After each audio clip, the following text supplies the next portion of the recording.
সুস্মিতার রান্নাঘরে সবাইকে স্বাগত। আজকের এই রেসিপি কুমড়ো দিয়ে রুই। তো প্রথমে রুই মাছেরগুলো আমি ধুয়ে রেখেছি, লবণ হলুদ দিয়ে মেখে ভেজে নেব। এখানে কুমড়ো, আলু, টমেটো আর কাঁচা লঙ্কা কেটে রেখেছি। একটা গরম করতে তেল কড়াই বসিয়ে দিয়েছি, তেল দেবো এবার গরম কড়াইয়ের মধ্যে। মাছগুলো আমি ভেজে নেব। মাছগুলো ভাজার জন্য মশলা দেবো লঙ্কার গুঁড়ো, দেবো লবণ, দেবো হলুদ গুঁড়ো। কড়াইয়ের মধ্যে তেল দিয়েছি গরম করতে, এর মধ্যে এবার মাছগুলো আমি ছেড়ে দেবো।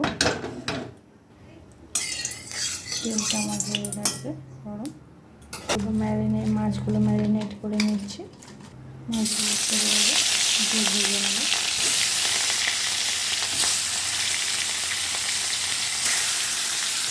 মাছগুলো উল্টে পাল্টে আমি ভেজে নেবো। মাছগুলো ভাজা হয়ে গেছে আমার, এবার তুলে নেবো একটা পাত্রে। মাছগুলো একটা পাত্রে তুলে নিচ্ছি। দেবো অল্প একটু পাঁচফোড়ন, দেবো অল্প একটু আদা, দিলাম টমেটো কুচি ও কাঁচা লঙ্কা দিয়ে ভালো করে কষাবো।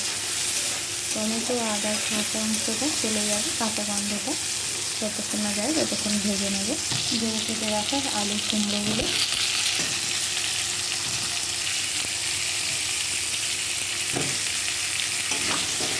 ভালো করে নাড়াচাড়া করবো। রেসিপিটা একটা ছোটো বাচ্চারাও খেতে পারবেন এবং বয়স্করাও খেতে পারবেন যারা ঝাল খান না। শুধু কাঁচা লঙ্কা দিয়ে করবো, কাঁচা লঙ্কা লবণ হলুদ দিয়ে আর জিরে বাটনা দেবো। তো একটু সবজিটা একটু ভেজে নেবো। সবজিটা আমার ভাজা হয়ে গেছে, এর মধ্যে দেবো 1 চামচ লবণ, দেবো 1/2 চামচ হলুদ গুঁড়ো। আবারও ভালো করে কষাতে থাকবো। দিয়ে জল ভরে দেবো। কষানো আমার হয়ে গেছে, অল্প করে জল দেবো। দিয়ে আমি জিরেটা বেটে নেব।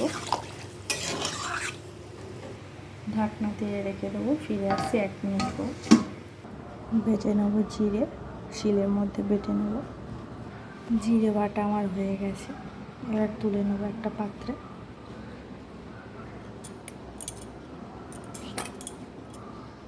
ফিরে আসছে 1 মিনিট পর।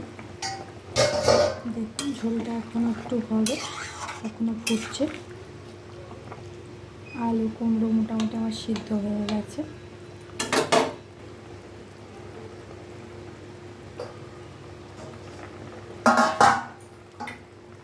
দিয়ে দেবো বেটে রাখা জিরে, দিয়ে দিলাম। দিয়ে আবারও একটু ভালো করে নাড়াচাড়া করে নেব। দিয়ে দেবো ভেজে রাখা মাছগুলো, দিয়ে আবারও একটু ফুটাতে দেবো 1-2 মিনিট। রেডি হয়ে গেছে আমার রুই কুমড়োর ঝোল। রেসিপিটা ভালো লাগলে অবশ্যই লাইক করবেন, শেয়ার করবেন। Thank you.